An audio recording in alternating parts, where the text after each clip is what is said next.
This is Ray Varner, class of 2010, in Ashland, Virginia, on July 14th, 2011, at the library, McCall Page Library, Living Legacies Oral History Program, and in particular, the Women of Randolph-Macon Oral History Program. And here today, I am with Cary, Wallace of 77 and Betsy Staver of 79. They were both Baldwins, so Cary Baldwin and Betsy Baldwin, while they were here at Randolph-Macon.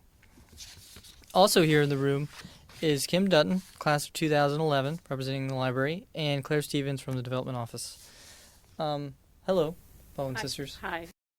So the first question would be easy. So where did you grow up? Where did you both go to high school? Virginia Beach is where we grew up. Okay. And we went to Norfolk Academy for a while, and then we went to First Colonial. So you both lived your time out in Virginia Beach? Right, before? yeah. Okay. Yes. Virginia Beach. All right. So Cary, you heard about it first. So, Probably. Since I'm the older. Yeah. So how did you hear about the college? The only guess I have is my dad told me about it. I don't think I would have known about it unless you know another way. He was real good friends. That's right. He was real good friends with Luther White. Oh. And Who Luther was White, the I don't president know at that time. Yeah. And the Whites were in Norfolk prior to him becoming the dean here, and so, he had talked to our dad and was saying it's a nice school, it's a small school, it's only a couple hours away, it's liberal arts, so I think he thought it'd be a real good fit. Okay. Yeah. She probably knows more than I do about that. That's all right. Were you thinking about going to any other colleges when you were? I got accepted to Lynchburg College. I know I visited Guilford College in North Carolina. And I don't know if I was thinking seriously about those two or not. But, I visited other colleges, though. Do you remember your visit to Randolph-Macon? Did you make one? Yes. Oh, yes. So how was it? Did you drive here? Yes. I remember the brick buildings. I think everybody was nice. I think we talked to someone in the, admissions office. I remember kind of a conversation. I think it was nice, but, I don't know that I knew much then what to expect or anything. It was a small campus, which I think I probably liked. But I don't have a lot of. I just remember the brick buildings and the street, and just that they were very nice here. Were you along, Betsy? I don't think I was, and I think I don't think I actually had a visit. Obviously You I came, Cary, yeah, and I had come up a couple of times, bringing her back and forth, and my grades were not very good at Norfolk Academy. They were good at the school that I graduated from high school, so I was kind of looking at Virginia Wesleyan and Virginia Beach, which was kind of similar, and I think our parents thought it'd be much better if I went away to school. So I think I didn't have a visit, but I knew how much Cary liked it, and I liked it when I would come up here. So Cary, you knew that, I guess, in your mind, did you have the idea that the school had just gone co-ed? Oh, Did that bear in your decision at all, or? I'm sure I thought that was neat. Naively. You think, the guys will just be so happy to see us. Which wasn't exactly the case, I don't think. I think they already had their pattern of going to, Mary Washington? Yeah. So, but yeah, I probably thought that was neat. I just honestly don't remember exactly. It could have been our dad. He could have said this would be a really good place, and it's only 2 hours away, that's nice. You're away, but you're close. So. And I remember one thing when you were asking about with being co-ed, just going co-ed. I was in New Dorm, and in New Dorm we had a kitchen, and I remember one early, in the fall, going down there, and we were going to make something, and there was like 20 girls down there that we had never seen before, and they were cooking. And we were thinking, well, that's kind of strange. Turns out they had come on a U-Haul from Longwood, and that was the big tradition. The guys they would have, fraternity parties and stuff, and they'd pile them in U-Hauls, and on this particular night, the kitchen at Moreland was broken, and so they had come over. They were cooking them dinner, and all these girls were getting together. And the big thing, too, they would do the U-Haul to Mary Wash, only with Mary Wash they would try to take their own truck up because there was a Carl's ice cream store up there. So that was the big plot. The guys would all go up there and get Carl's ice cream, and then they'd bring all the girls back. So yeah, they most I didn't definitely even know that. They had. I They didn't definitely had know their own that. system Wow. of. Oh yeah. I don't know how long they did that, but yeah, we remember we had plans for those girls. We were like- Do you remember your sister Betsy ever saying anything about the girl to? So when you decided to go there, you knew that she was one of, not necessarily a handful, but there were less. Did you know that? Did she ever say anything about that? I don't think we really talked a whole lot about that. I mean, I knew about it, but it obviously, I guess, fortunately or not, it became co-ed very quickly. I mean, I don't remember as a freshman coming up in '75 thinking, wow, I'm way outnumbered here. I mean, obviously there were more, but I think at that point, there were still stories of, we had an older woman who was like the house mother and she was pretty sweet and, guys, I mean, it was very strict rules with guys coming and going and, she used to give us these lectures how, we can't go out looking somehow how we're looking because there are a lot of men around here, so we got a lot of those kind of conversations. But I really don't remember you and I talking particularly co-ed, But, I mean, I think it was a very successful transition because it seems like a lot of schools that have done that, it moves much slower. And like I say, I mean, what is the ratio now? I think there's definitely more women. Are there? Yeah. There's more women now. And That's it funny. was it moved very quickly, even by '79 when I graduated. Do you remember if that was Mrs. Shack? Was that your I house had mother? Mrs. She Shack had Oh, okay, you because had- I was in Mary Branch. I was in Mary Branch my second year, but I remember Mrs. Shack. Yeah, I mean, we loved her. She was sweeter than ours. She was just like, I guess, like a grandmother. I don't know. We just, it was very cool to have Mrs. Shack. I don't know if she retired before. She had her own apartment. She had a really cute little apartment. You can come in and talk to her and I don't remember her. I remember her more just almost being like a student in an old, she was an old lady, but she wasn't at all like, I don't remember her being like giving us advice, or I don't know. I don't know that I remember that. Just everybody just really liked her, and you can go in if you needed something. Ours was a little tougher, but I do remember they actually had a person who would come in and clean your rooms and clean your bathrooms, and we had a woman named Bernice who we fell in love with. We would take her out on the weekends, and I remember Bernice loved the fact that she thought girls were a whole lot neater than the boys. So she used to have conversations about how she was tickled pink to be doing more of the girls in the guys' rooms. Do either of you remember your coming to campus as a freshman? So that first trip. So to move. You mean in. move in? Mm-hmm. I know I remember, and this could have been that when I met my suite mate, one of my suite mates. If this is that time, because I have a memory of all these. We were in a big meeting, if I'm correct, like a big meeting in the auditorium. I guess it's still the auditorium. Probably like freshman orientation. Yeah, I do remember eating dinner with her parents. Her name was Kathy, and I remember eating dinner with her parents and my parents, if that's indeed what that was, the move-in. I would think it was, though. I would kind of think it was. And what dorm were you in? Originally, my freshman year, I was in New Dorm. Okay. That was my first year. And then we thought Mary Branch was very cozy and homey, and we loved it over there. Yeah. So we moved. Where in Mary Branch did you live? My second year, I lived third floor in the middle, which is very, very hot. One time it was so hot that we left our doors open and went up and went to bed with everything wide open, and we didn't think anything of it. We were just burning up.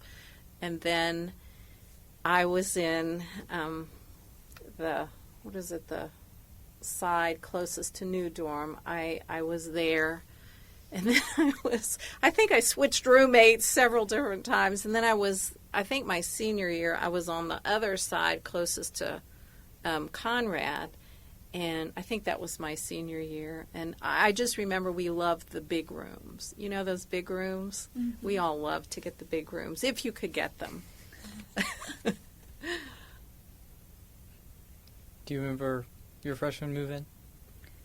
Yeah, I remember it was funny at our house because I actually had a friend who drove me up because it was hard for parents to get both of our stuff. And I remember I was on New Dorm on the second floor, and I remember we had like a welcoming committee. And 3 or 4 of those girls we've stayed friends with.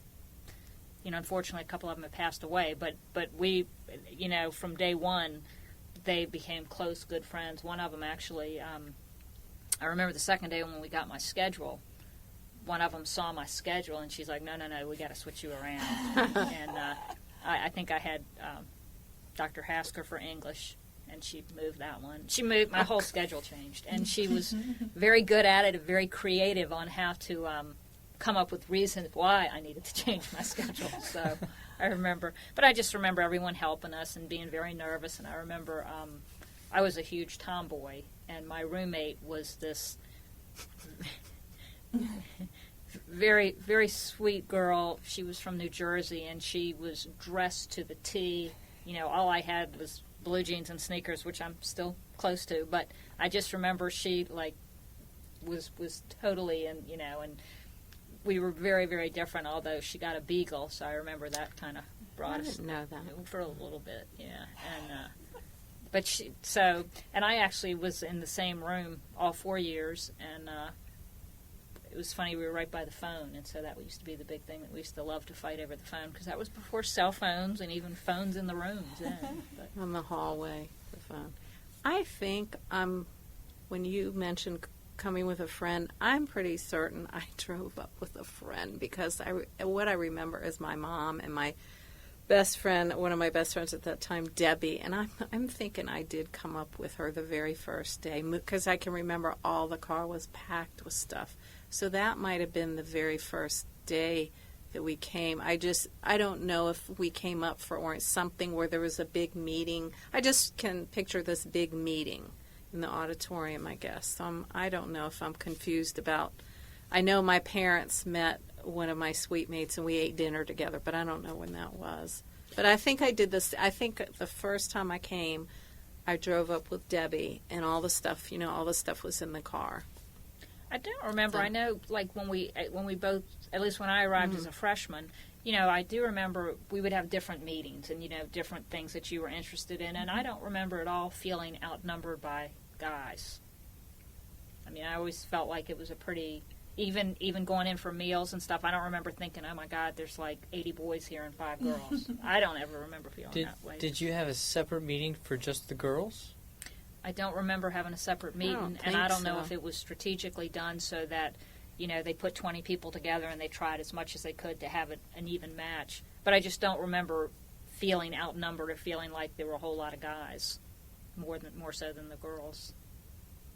I think I thought there were, because they told us that there were, I guess. And you were a couple of years before me. Yeah, too. I mean, I don't, you know, it's not like at that time, I guess you're just excited that you're in a co-ed situation and there are a lot of guys. So you think that that's a really good thing. But if the guys already, I just remember we're like, oh, they already have the girls at Mary Wash, and so we don't matter that much. Of course that changed. But, you know, it was like they already had their pattern kind of dating or whatever. So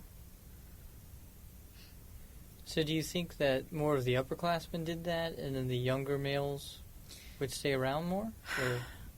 I mean, I'm certain once certainly girls got on campus and the guy, you know, we dated guys and that sort of thing. I think that was what they did, though, probably, you know.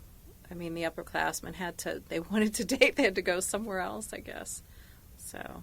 But because that's understandable for the males before, there were girls on campus to go up. But I was just wondering if that kind of trickled down and kind of went away as soon as the other girls, or if it kept on going even though there were.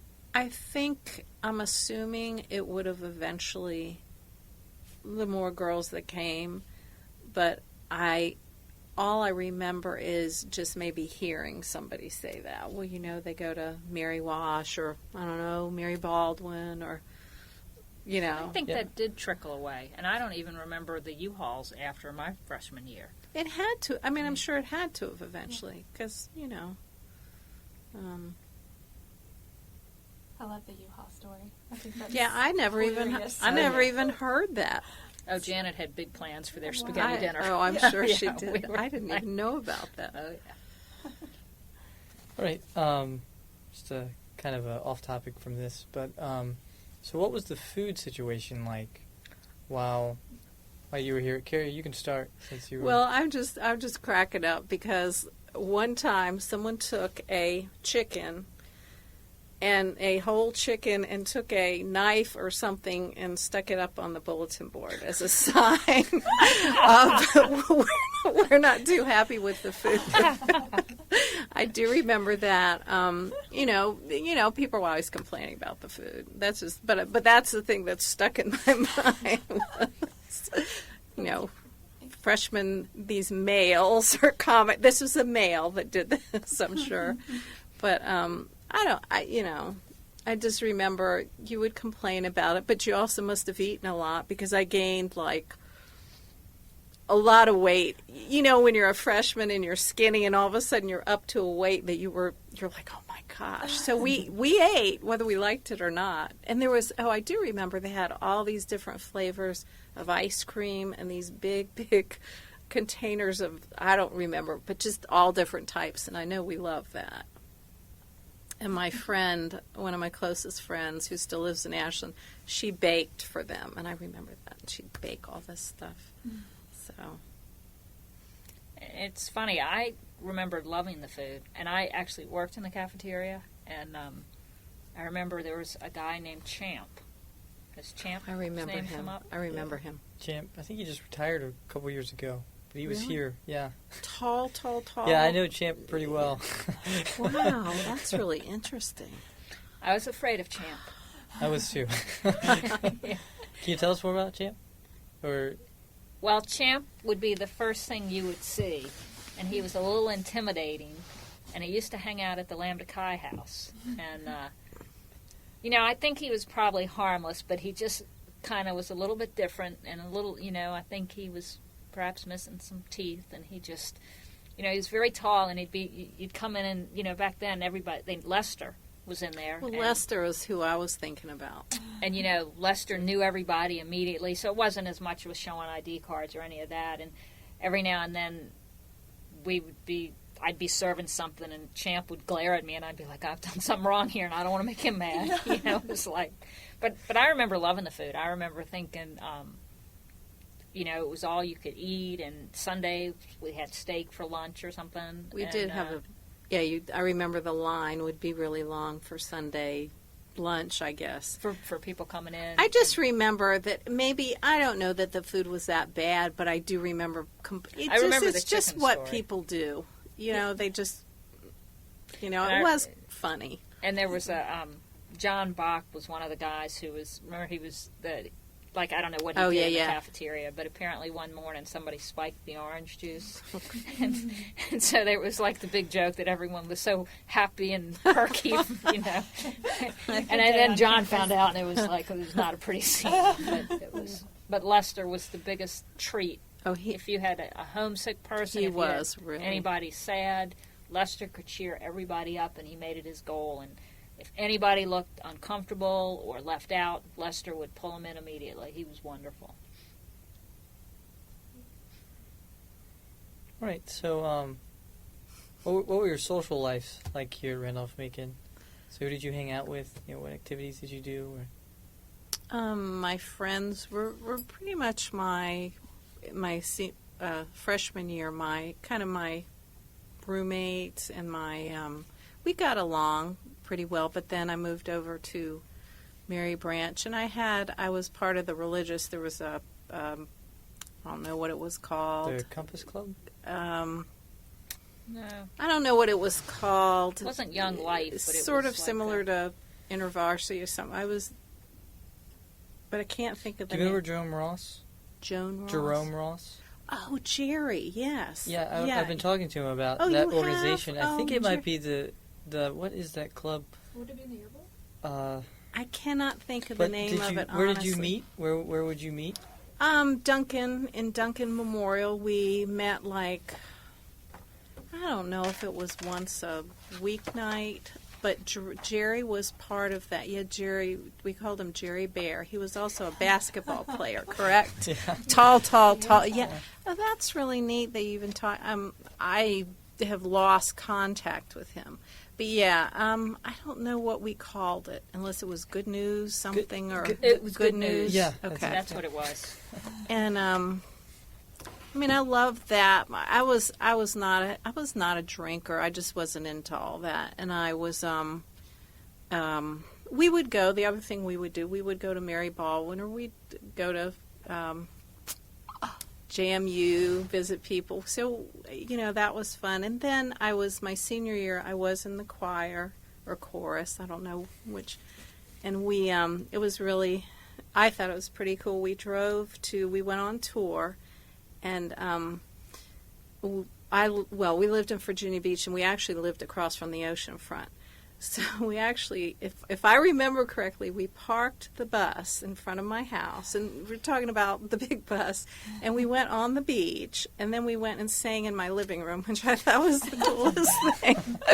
I was like, I am here as Randolph-Macon Choir, but I don't know. I was, and I wasn't. Unfortunately, I wasn't the greatest student.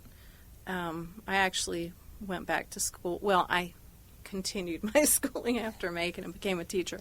But I was I would say Betsy was much. I was not the big partier type or anything. I just enjoyed my friends. I was, and we did do things and go places, but I wasn't into. I went to fraternity parties a couple of times, but I always felt like it was just too wild for me. I don't know. That was not my thing. So maybe It's funny. Dick Hamrick remembers that trip what trip? to the beach. Oh, does he Yep, really? He was telling me Oh, about it that's because so- he was asking if we still owned the house. Your parents still, Oh, you're yeah, so he kidding. did Oh, remember that's that. really But neat. I like I say, I got very lucky in the dorm that I was in, and we had a group that we did everything together. We were real big with the intramurals and the sports. I love sports, so we did every one of those we could do. We were more mischievous than wild partiers. She's right. I get. We You're would right. go. We went She's to a very lot of mischievous. that stuff, but I'll never forget coming up freshman. We got here. It was like early in the morning, and everyone's got a beer, and it's like 10:30, 11 in the morning. We're like, okay. And I was with Mike Devine. Our parents hadn't come up, and I'm thinking, oh, that wouldn't have gone over so well. But couldn't have been friendlier or nicer. But and the first month, I actually went home every weekend. I loved Virginia Beach and was pretty homesick, and I actually met somebody the second day of school. Remember Paul Sissel? Yes. And so, it was really funny because what ends up happening, you have a boyfriend, so then you miss out on some of your other friends, and then when you do go to dinner with them, they're like, oh, did you have a fight? Because it was like, obviously that wasn't your norm. But I felt like Macon had a lot. People would go away on the weekends for skiing sometimes, or to go to other campuses. But a lot of times the football games were big then. I don't know if they're still real big, and the basketball games. We had a really good basketball team that year. A couple of years. We won something with ODU. I mean, it was a huge. I guess you were here. I don't know whatever year it was, but it was. We were so excited because I think it was ODU and RMC. And we were in the gym, and it was like big deal. And I don't think we won, or maybe we. I don't remember, but I don't know. But I remember another year, Randolph-Macon qualified to be in this huge tournament. It was like in Springfield, Mass. It wasn't local, and somehow a group of the fraternities, whatever, got buses so people could drive up there. Well, it was this huge argument because you weren't going to be excused if you missed classes. And I remember coming in the this fitness, not fitness center, student center, and they had this big, not like a riot, but it was like everybody got there and they were just arguing back and forth, and they just felt like we want to go, we want to support the school, and you were going to miss all the Friday classes to go to this game. And there were a few professors who were like adamant, like, you don't come, you're not going. You know, you're going to get, and I guess then they kept track of who came and who didn't.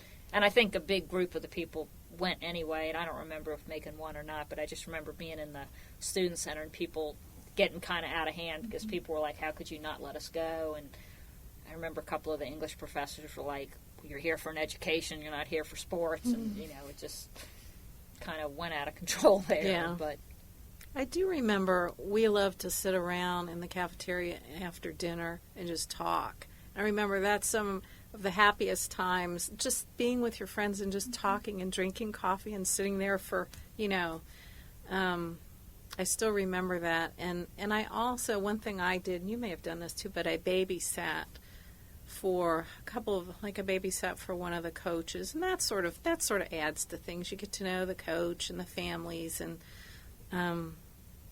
there was when the choir tour one year, do you remember Buster Ward? Does that name? Okay, well, I think one year I babysat for Buster's, or stayed at his house while they went on choir tour. I don't know, but all those things kind of add to it. Just, you know, getting to know families and things like that, and being just involved kind of in the community. Anything you can be involved that way. I don't remember everything, but, you know, I'm sure we would go, there was a family named Schamberger, and I remember we would go out to their house out in Montpelier and have cookouts. I do remember that. That was part of that fellowship group. There was a guy named Keen Pickard. I don't know if that any ring a bell at all. And he must have known this family. But I love that. We'd go out there and just have cookouts and bonfires and all, and that was really neat. what's funny, too, I remember at New Dorm or Conrad now, they had a back door, and a lot of times people would put a rock in there to be able to come back in so you didn't have to go around. And I worked a couple of nights at the student center, like in the little snack bar area, and I was afraid of my own shadow. So I would always, you know, my roommate or my suite mate would always leave the rock in the door. And so many times our house mother would move the rock, so I would come 100 miles an hour out the back door, and it would be locked. And then, of course, I'm in a panic to go around. And I remember she would try to explain how the rock. Didn't you have your card? There, what? I don't think the back door you were supposed to use at night. Oh, you're right, the back door. Yeah. So why didn't you? Because I was afraid. It was like, I was afraid. I was very afraid of my own shadow. Okay. So I would study a lot in the science building, and I would always have Lynn would always meet me halfway coming back because I was like, I'm not walking alone. Now, see, I was never afraid. I don't think we had any. We didn't think there's anything to be afraid of. I mean, we'd walk back at 1 a.m. from the science center. We really didn't. I don't think anybody else was. I think that was me. Well, yeah. Well, I mean, I just remember at that time, you weren't afraid. If you leave your doors open on 3rd floor on a hot night, you're just not afraid. You don't think anything's going to happen to you. That's just, you know. But they had one thing, and I don't remember how it originated, but they had professors where you would bid on having dinner with them. And I remember somebody else did it, and we got it, Dr. Noe, who was a German professor. And I remember being absolutely terrified, thinking, boy, if I'd knock something over, you know, I'm going to flunk German or something.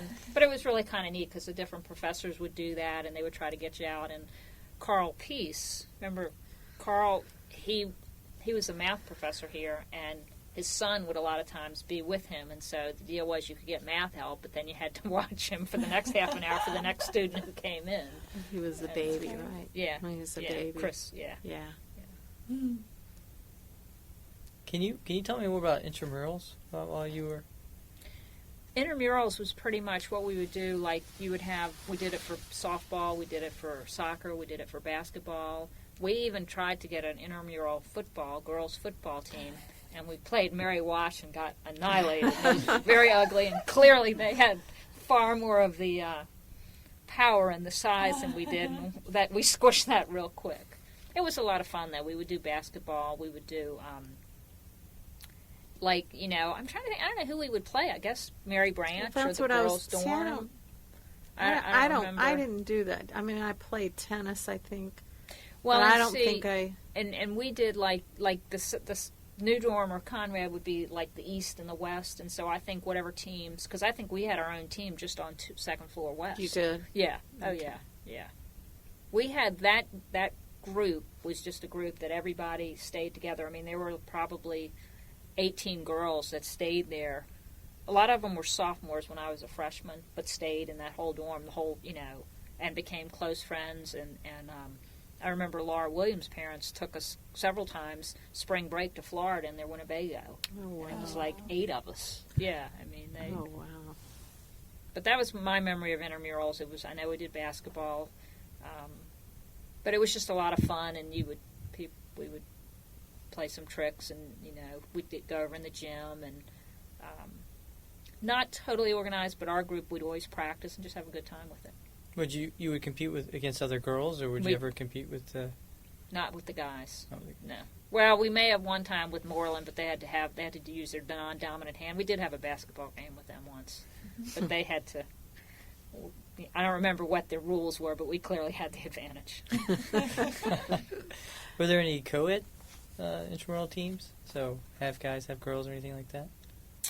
I don't remember. I don't remember. I don't think that there were. For whatever reason, we always had guy coaches. Oh, really? Yeah, and I think they got paid. Like, I know Rich Reinhardt always did our volleyball, our baseball, and I know Mark Jobe did basketball. But I think it was a paid position. I'm pretty sure they made something. You would just there'd just be a coach, I guess. Coach, but yeah. But, he would be there for a while. You know what I mean? Like, if he coached several games. So I guess they would just instruct you how to play and all that stuff, just like a normal coach? Yeah, and we would have practices. Oh, wow. And they would, say who's going to play what position. Like in basketball, they would bring people in and out. But I don't remember guys, and it never went out of the school. It was always within the school. But Yeah. I think there were quite a few teams. And you had, a schedule. Like the schedule would be posted for who you're playing and what time. Mm-hmm. It's just interesting that they had a guy coach. Like, they just threw I a know. guy Why at we didn't you. have girls in there, I have no clue. That's funny, because I didn't think about it until then. And every one we did, and I still remember it, but it was not, I don't know why. Okay, can you tell me about your close relationships? Who your best friends were, maybe who your roommates were. Something. Do you want names? Yeah, if you want to. Yeah. I mean, my freshman year, I actually met my roommate before I came here. Her name was Nancy Mershon, and I think she was from Newport News. So we met, and that was really cool. And then when I got here, Carol, her name I think is Drury now, but I don't remember her name. But she was one of my suite mates, and a girl named Kathy Sadler, who she died of, she had multiple sclerosis. Found out she had that when she was actually in college. I think I don't know if it's close to her senior year, but Kathy was one of my best friends, and we would go. We joked, she lived in Moon, Virginia. She lived in Matthews County. But we'd joke and say we're going to the moon. But I loved going to her. I don't know. It was totally different for I grew up. So I loved that. And then Kathy was my roommate when we left New Dorm. And then we went over to Mary Branch the next year. And Kathy was my roommate. And I guess I was close to, there were several girls that I was close to. There's a girl that I still... I'm in contact now, Regina Carson. Joe Carson was her husband, if you know them. And Regina and I just started touching base. We were very, very close friends. And I'd go see her mom. What was fun about, I think the same with you, you'd have friends and you'd go visit their mom. Or, it wasn't just in college. You would go, I'd go visit Regina's mom, who lived where now is Short Pump Mall. And her mom lived in one of these we just thought it was really cool. We'd go see her mom, and she lived in a little house, and there's something neat about it. And I just ate lunch with Regina and her mom and her daughter who goes here. So that was really neat. But I guess just Sarah Bremner, Sarah has worked at the college, and Danny Bremner is her husband, and he went to Randolph-Macon. And Sarah's one of my closest friends, and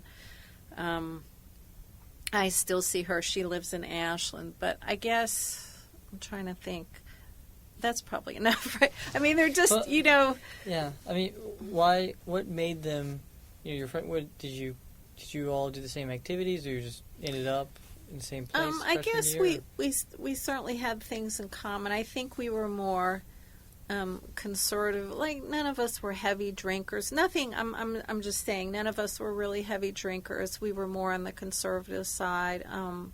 We were involved with the Good News Fellowship thing, and I think we just had some of the same values. So we were from very different.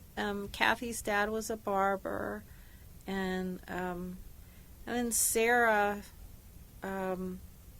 I didn't get to really know Sarah till later on. Sarah played basketball. I don't know if you know that, because she was tall. She was really tall, and I just thought that was neat. And then that's how I sort of got into the choir my senior year, because Sarah sang, Kathy sang, and I think there are things I definitely, now that I'm older, I definitely lean a little bit towards, I would say, the theater side of things. I'm not talented or anything, but I do enjoy doing stuff like that. So I think we all sort of, those are some of the, I think, the same interests, you know, like choir. And Betsy was, I think you were more, like, I don't remember doing any intramural sports at all, you know, but I guess just the common interests, I think we were a little more conservative.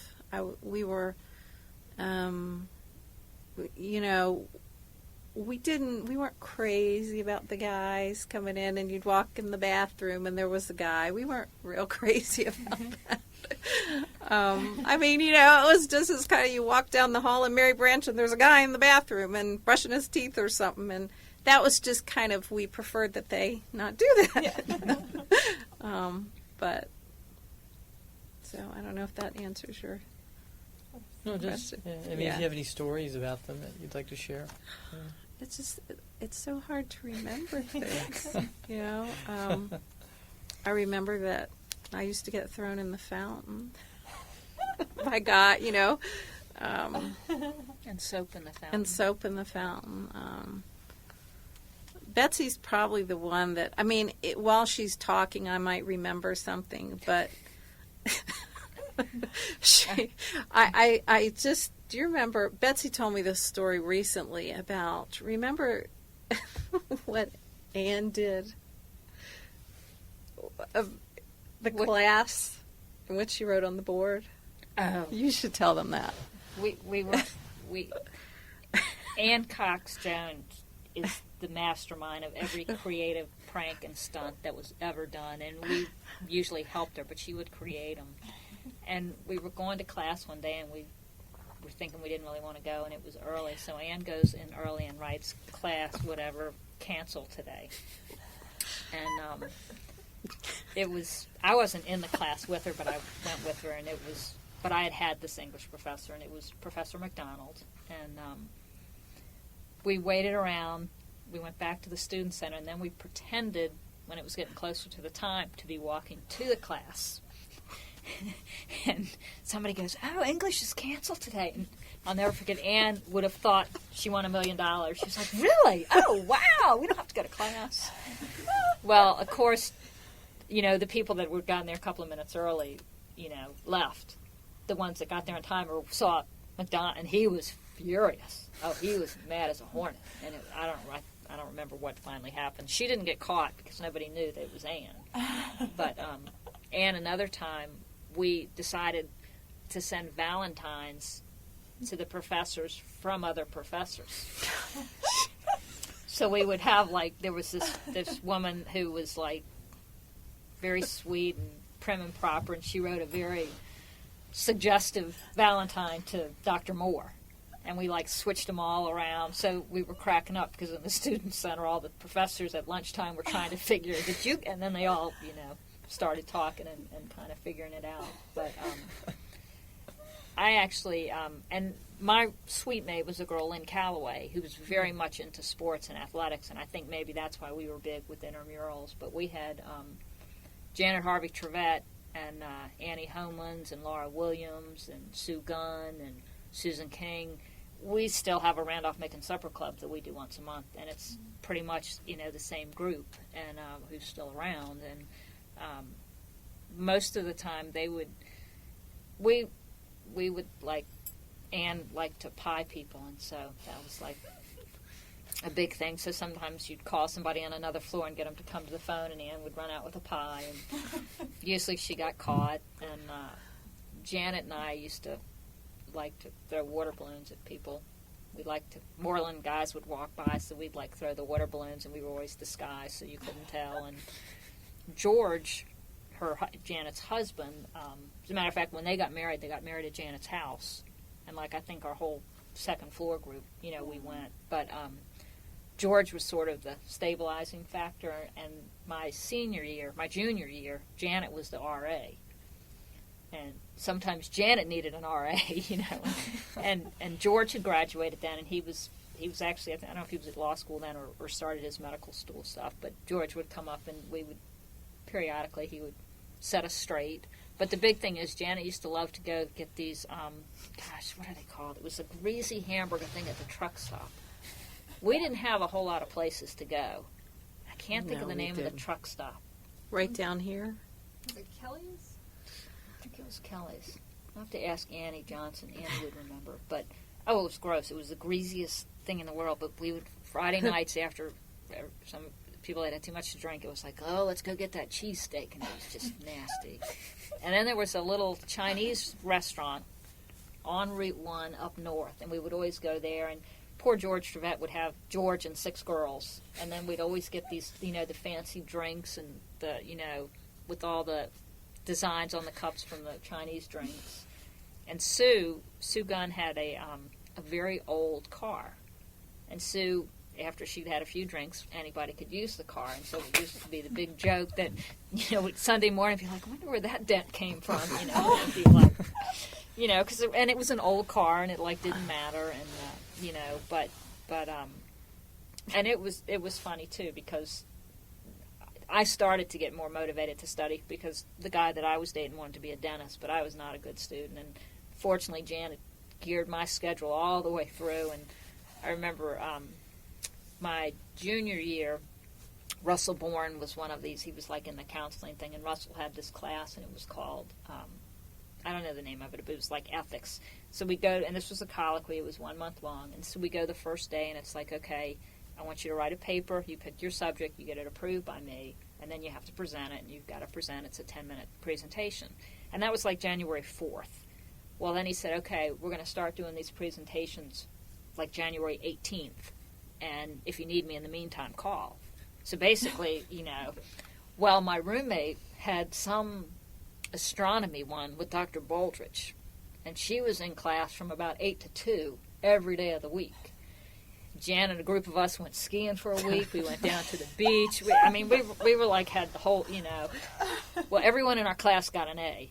And Russell was just kind of we had a good, we kind of worked a little bit at it. But I remember Lynn got a C with Dr. Baldridge. And I remember she was just fit to be tied. And I remember my senior year, Russell Bourne had this class where it was the whole class was interviewing freshmen. Janet had done it, and Janet had gotten me the position. It was for 2 semesters, I went to all the freshmen and would interview them and find out what they wanted to do and what their expectations were of college. It was a list that I had to do, and then I had to, once a week, I guess, talk to Russell with, what we found out. But I remember it was interesting because then a lot of them never knew the school was even, they thought it was co-ed all along because these were freshmen in 1979. So it was just kind of funny, some of their, expectations and kind of the differences. But that was a group who I pretty much stayed friends with and continue to. I do have, I remember one thing because as I'm listening to you, do you remember King's Dominion? Of course, there was a movie called Roller Coaster. I doubt you guys would know anything about that. But my roommate, one year, got a phone call, and she was in the movie Roller Coaster. So, and I can't remember how that happened, and it may have been more than her, but King's Dominion, the movie was filmed at King's Dominion, and she was so excited, and so she was in this movie. And I did one thing that was fun, because you're at Randolph-Macon, I worked at King's Dominion. So, and a group of us, I think it was, I don't know if it was my junior year, but a group of us worked at King's Dominion, and my job that year, and I don't think they have these anymore, but they had trams at King's Dominion, and you would drive through the parking lot and pick up people, and I just remember that was really fun, and I think like the first time I drove the tram, I was headed out towards 95, so I was going the wrong way. But there was a group of us that worked there, and that we really did enjoy that. And I kind of had a boyfriend there for a little bit, and then I was really disappointed because all of them spent that summer here working at King's Dominion. I had to go to ODU and go to summer school, so I was not very happy about that. But did the two of you spend much time on campus together? No. We didn't, and as a matter of fact, Cary's senior year, I won $50 with a bet because somebody did not believe we were sisters. That's probably like that story I told you about the guys, you know. Because I went up to the Catholic church. Yeah, I mean, I don't think we really did. I don't remember. We were in two different dorms, hung around with two different groups. I just thought Betsy's group was a crazy group. No, she just has funny. Her stories are funny. Your stories are funny. I mean, I do remember. Well, I was going to tell you the first year we had streaking. So, and I do remember that, and that was. I mean, that happened very quickly. we weren't used to that. What about dogs? Are dogs still a big part of the campus? No. You're not allowed to have dogs. Well, there were a lot of dogs. Oh my God. Well, it was so funny because at lunchtime there would be 10 dogs. Now, you don't remember? I think they came around. Yeah, no, I do remember. There are a lot of tons, yeah, and like different fraternities, and you would there are a lot of dogs. And they had. I don't think they still do this, but they would have. Remember trays, and it would be like bologna, salami, cheese, and you could just. So. No wonder the dogs. Well, we would always feed them, but I'll never forget one time, Beth Heyer. She's Beth. I can't remember, but anyway, Beth was not a big fan of dogs. And Beth's roommate that year was Janet. So we decided to play a trick and put all the dogs in her room to play the trick on Janet. And so we got a wad of meat, and poor Lester was like, he'd be so mad because he didn't like you feeding the dogs. So we get about 8 dogs to go up. We get them all in Janet's room, and we close the door. And all of a sudden, we find out Janet's not coming back, and Beth is coming back, and you hear them howling. And Beth was not amused. I mean, it was just kind of like, and then we had, I remember another story, Susan King. Did you talk to Susan? Does that ring a bell at all? Susan, yeah, it does, but I don't think we've talked to her yet, but it does ring a bell. Well, Susan would be a good one to talk to as well. But Susan one time was playing a trick on my roommate, who was Lynn, and we shared a bathroom then. Actually, she was my suite mate. She got a dead fish that her dad had caught. Oh, I remember. And put it in the bathroom, like in the floor. And, the bathrooms had heat lamps in there in New Dorm. Like, it was like the regular lamp and the drying light lamp.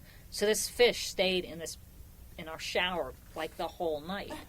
So the next morning, Susan doesn't play tricks on anybody. Susan was very serious, very studious. I don't know what motivated this one, but so all of a sudden, instead of Lynn going in the room first, my roommate goes in there, and she wore glasses, so she couldn't see. So she's yelling at a fish, and I'm thinking a silverfish, and she's because I hadn't gone. I didn't get the smell, and she's thinking she's dying too with the smell, and. So she's like screaming bloody murder. So everyone's coming out. It's early Saturday morning. Well, you see Susan coming out looking horrified. And poor Valerie, she's having to explain to Valerie this whole fish story that had nothing to do, was not intended for her. And I just remember it was just funny because Susan King did not play tricks. So this was. I actually think I have a memory of coming over to your room or something, you telling me about that, or a vague memory, like I was there and something. I don't know if I Well, was. it smelled for. Um, But they enforce the dogs now. You don't see dogs hanging around. Dogs could come into class. No. I mean, I think families will come to campus, and with their dog, and I think the campus is dog friendly in that regard. But no, I don't think that you don't have one. people aren't allowed to have Alrighty. dogs in their Well, dorms. do you remember George Turman? He had 2 St. Bernards. I do, but I didn't remember. I mean, he What? lived down in the motel dorms. We called them the motel dorms then. And he had 2 big St. Bernards. Where would he keep them? Good question. It is- I don't- The ones I knew, a lot of them stayed in the rooms. Wow. I mean, we had a beagle probably for 4 months. We didn't have pets in Mary Branch that I really don't remember that we had that many pets, but I remember there were a lot of dogs Well, around the Carson- cafeteria. I think that's where Carson they really at the end of the hall, they had a poodle. And Bernice was so funny because Bernice would come in and she was so cute. She loved General Hospital. And Janet loved General Hospital. And she would, at 3 o'clock, she would come in there. But if you walked in, all of a sudden you'd hear the vacuum turn on. So it was like, so it was like Bernice was working and she was wonderful. But it would be like, and she loved Pink Cow. We'd always give her Pink Cow. That was some wine, drink, or whiskey that Bernice loved. So any present we'd ever give her, we'd give her Pink Cow. I don't think we had anyone clean our rooms in Mary Branch. I don't think we had any of that. You had to have. I don't remember it if we did. I don't know. We might have, but I don't remember that. Oh yeah. Do you remember Bernice? Yeah, but she was in. I just don't remember anyone over on our. Maybe we did. I don't know. I guess maybe we did. I don't remember them though. That's so sad about the dogs because that was like there were a lot. I mean, and you weren't allowed to have them, but you'd come out of the cafeteria and be at least 6 or. That's true. They're all. Yeah.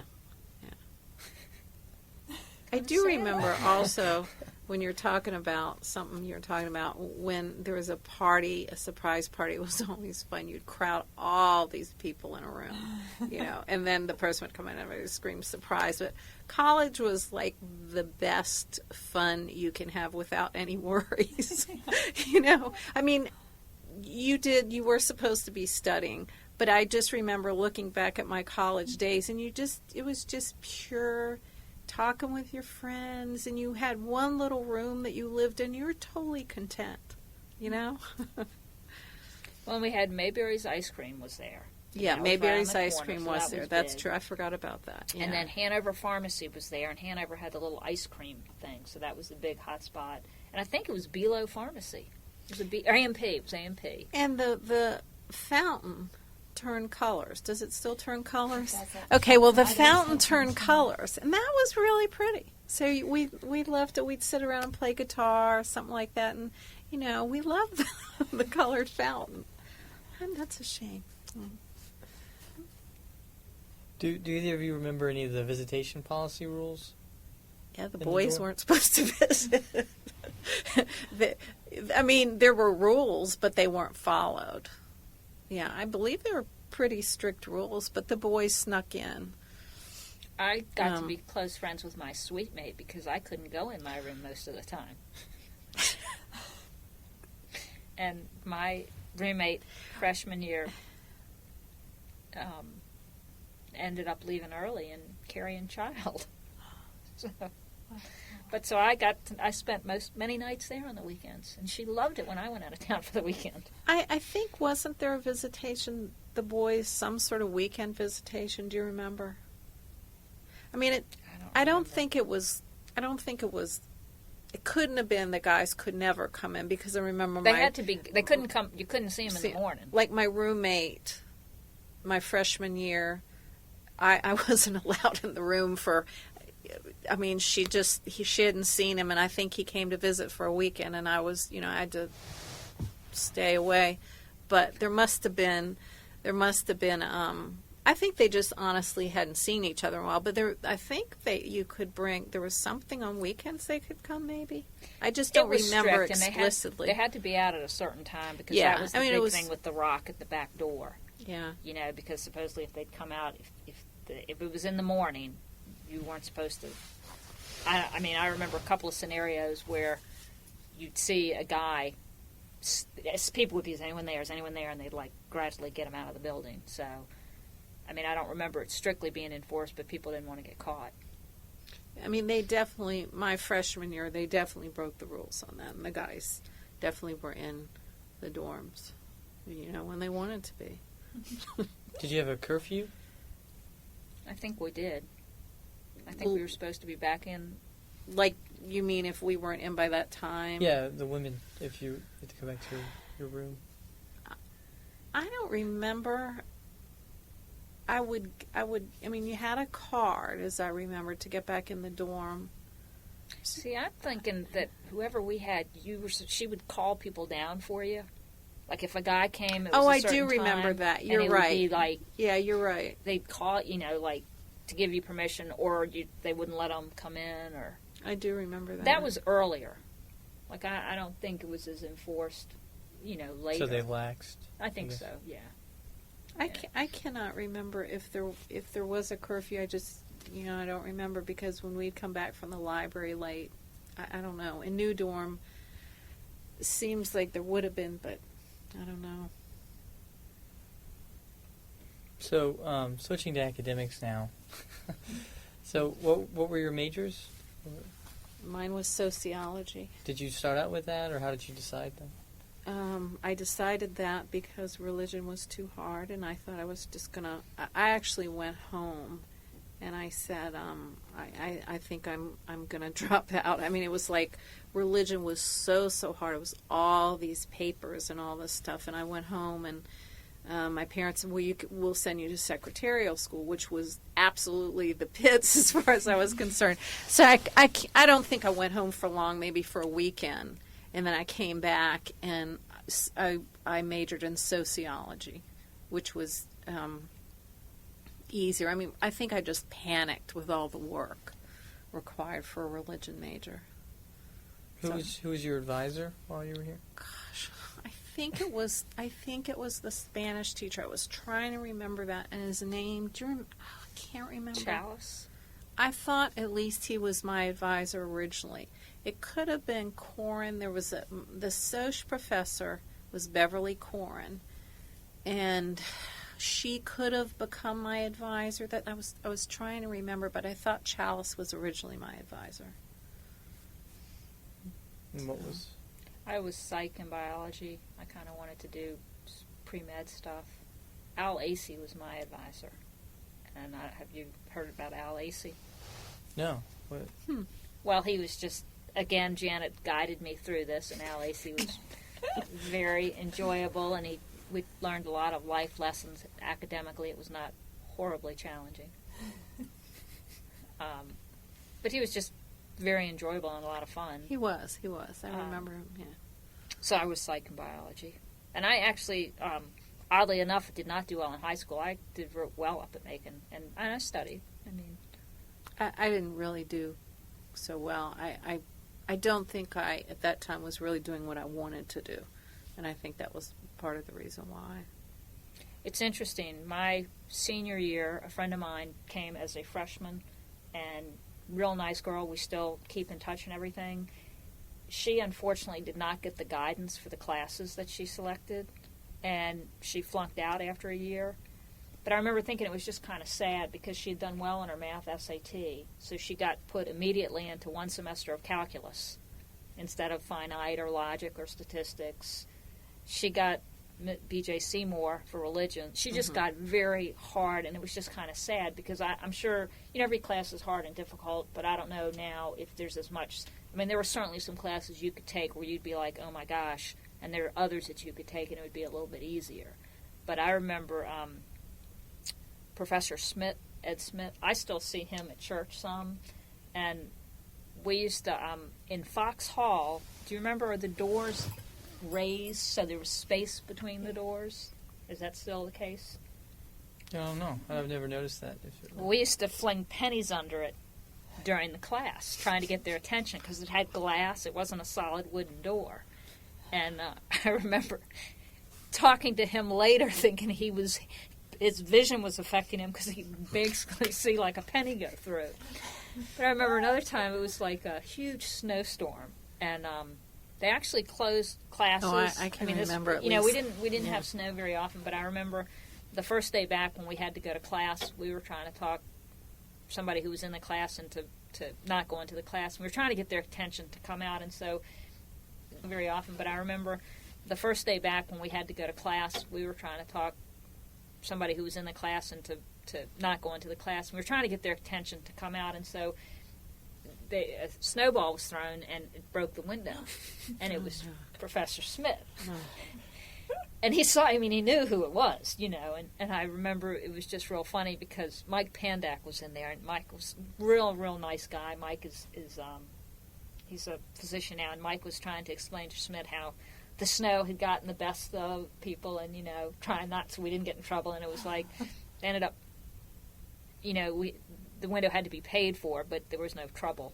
Nobody got in trouble from it. So Schmidt still remembers that story, and, you know, that's been 30 years ago. Oh, wow. That's great. I do remember that when you were talking about that person who I think you said dropped out or flunked out, that we were told, we figured out Randolph-Macon back then was easy to get in, the word was, but it wasn't easy to stay in. And I knew of people who did flunk out, so that was kind of the thing. And I doubt it's easy to get in now, but back then that was the word. It's easy to get in, but not Hard easy to stay in. Yeah.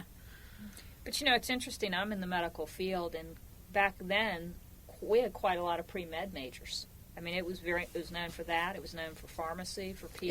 It was a hard. So I it mean, was I think not easy. Yeah, there was nothing easy about. I don't mean to say it was easy. I'm just saying you could. You know, there were certain classes you knew, you know, that were going to be easier than others. But I thought they did a great job preparing people who went on to further school. Oh yeah, and I think it was. I mean, I think the fact that we went to private school kept me able to stay at Macon. I don't, you know, because I think we were prepared. Well, and the biggest tradition here, too, for me with academics, which made it a success, was the accessibility of the professors. I mean, I got to know them all very well. I learned better one-on-one, and I would take advantage of every help session that they offered. And it was just special. They liked that. They wanted to be a part of that. And then you talk to somebody that's at Virginia Tech, and you know, he was a freshman, and he's in an online math class. And I'm thinking, you know, how do you do an online math class? So, I mean, I think to me that was my memory of Macon academically. It was like they wanted you to succeed, and they were going to bend over backwards to make sure that you did, or try. And it's still, from what I hear, it's still the accessibility and et cetera is really wonderful here now. Who were those professors that you were close to? That, if you remember, that really helped you along, or really, you know, influential in your experience? I know Bev Corin, who was a social professor. Moore, you mentioned Ron Moore, who was math. Boy,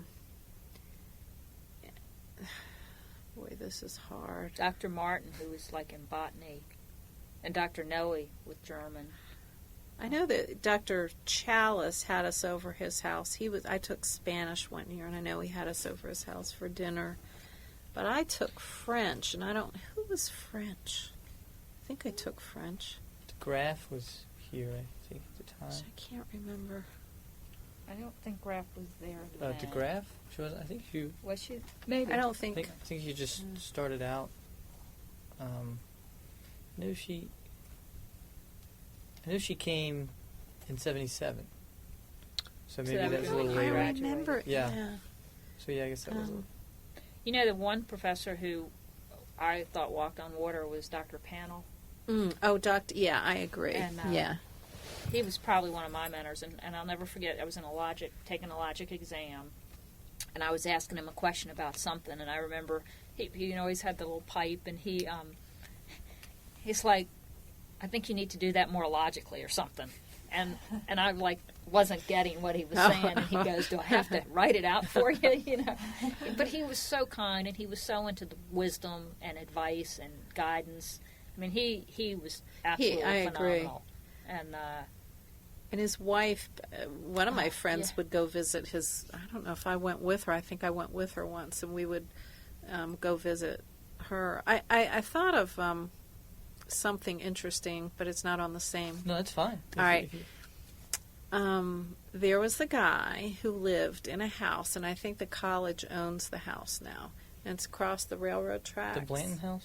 Yeah, I think it's the Bland house. And we would go visit this man, and he would come out in a wheelchair.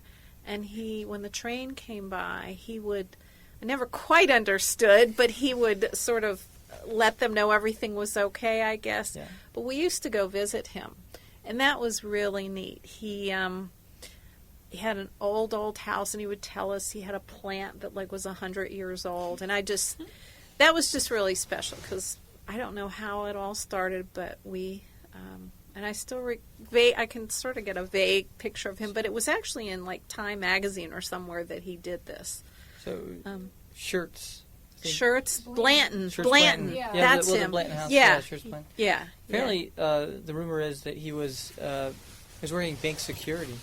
And He was what? He was working bank security, and while he was there, he was shot. I think you're And right. That's how he was paralyzed. At least that's that's He what I've told. heard. I mean, we would go visit him, and he would tell us this, and I just remember the clock ticking. It was a very old house, and we would sit right in I guess you'd call it the parlor or whatever, and just talk with him. And I know just the fact that someone would come over, but he had it was a very interesting story. But I just remembered that. Like I said, my memory's getting jogged as I think what was neat is there's so many cool, when you were asking about professors, Buster Ward, I'd never taken classical music, done anything with that. He was an absolute character. But I do remember he was, and like I said, I think I took care of stayed at his house and took care of somebody while they were away on choir tour. But I just remember I adored classical music. That's where I got my start and really loving that. But he was just a character, is all I can say. There were a lot of professors who were very much, I don't know if that's changed or it's just got to change with what's appropriate or not, but Dr. Hasker always would have this tiny little dog. Oh, I remember that. that he would walk his dog. I do Professor remember Gray that.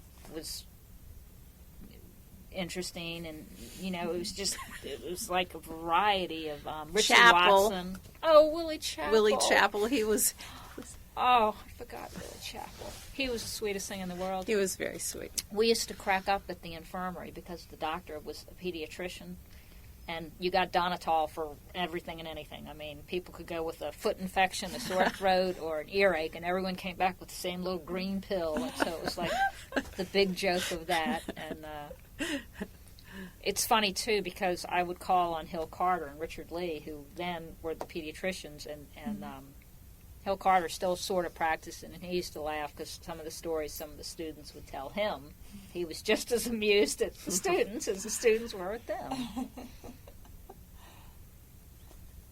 Right. So, what did both of you do after graduation? Five of us lived in an apartment. From five of us from Randolph-Macon, we lived in an apartment right on Myrtle Street. And then I worked for King's Dominion. I worked as a desk clerk, and I went back to school at University of Richmond and taught for a while. I taught off and on preschool, second grade, third grade. That's really what I wanted to do. And I think when I went to Macon, I think I kind of knew that's what I wanted to do, but they didn't have an education major then. So, I just did piddly jobs, and then really going back to school was, I think, and I did much better then because I think that's really what I wanted to do. And I actually, a whole group of us all moved into the Cloisters apartments, and we all lived there. Everybody kind of had different jobs and went in different directions. I was in the medical and working at St. Mary's, and they actually had a program that I looked at where they would pay for you to go to pharmacy school, and I just was thinking the chemistry wasn't made for me. But we all kind of still continued to hang out and be friends together. I don't have a big group that I hang out with like she does, but I do have more scattered friends. So I think we both. Well, and are it's so still- sad. Our group, we've had 2 people that have died way too early. So it's been very sad. Well, and same with my You've had- friends, yeah. though. Yeah. So how have you stayed in contact with the college over these years? Well, one thing you don't know, my mother-in-law actually was the phone receptionist for 15 years. Her name was Jean Wallace. So I certainly stayed in contact with them. But I think Betsy's far more than me. I think life was very busy. I got married and had 2 stepsons when I got married. I just think my life got really, really busy, and we did live in Ashland up until 11 years ago. And I think probably when I was, when we lived there, I was more in contact. But I don't know. I don't think your friends, Betsy had a bigger group that really would, I think, stay together. Mine were more scattered, and so I think that made you have, I didn't have as much contact. Maybe I went to a couple of things off and on. There was something I did. I went to something. I don't even remember what it was.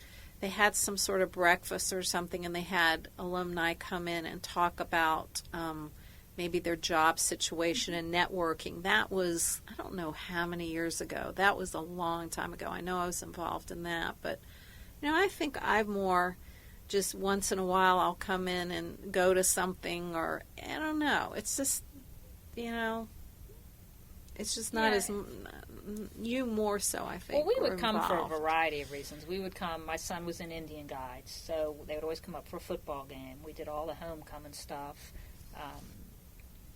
Pretty much. I mean, and I called in Ashland, so I'd always come by and just sort of see what was going on, trying to keep in contact. I shared a nanny with Kelly Lambert, and so or another neighbor. So Kelly and I would hear all this everything going on, and we don't do as much now. My husband started the YMCA up here, and so they used to do a lot with Randolph-Macon, and Randolph-Macon used to be kind enough to let us have the gym for teen scene, which was always a painful moment. But and they would do a lot of camps up here, and my husband would help kind of work with that, and the college was very good on that. But all of our reunions have been wonderful, but the last one was just very, very few people came, and it rained, but it just was kind of a disappointing turnout. But so that's kind of how, and periodically I've done some of the career stuff as well. A couple of times where they were looking for sales, or they had different people, what you had done and were you willing to come talk, and so we got contacted for that. But I haven't had a whole lot of contact. We come up and eat here sometimes, though. That's great. In Estes, right? Mhm. So how does it compare to when you were here? I liked it when I was here. It's obviously a whole lot better. But I had lunch up at University of Virginia, and I felt like I was lost in the world of food. It's like it's all relative. But I like. I've always thought it was very good. Maybe because I worked there, I appreciated it more. I don't know.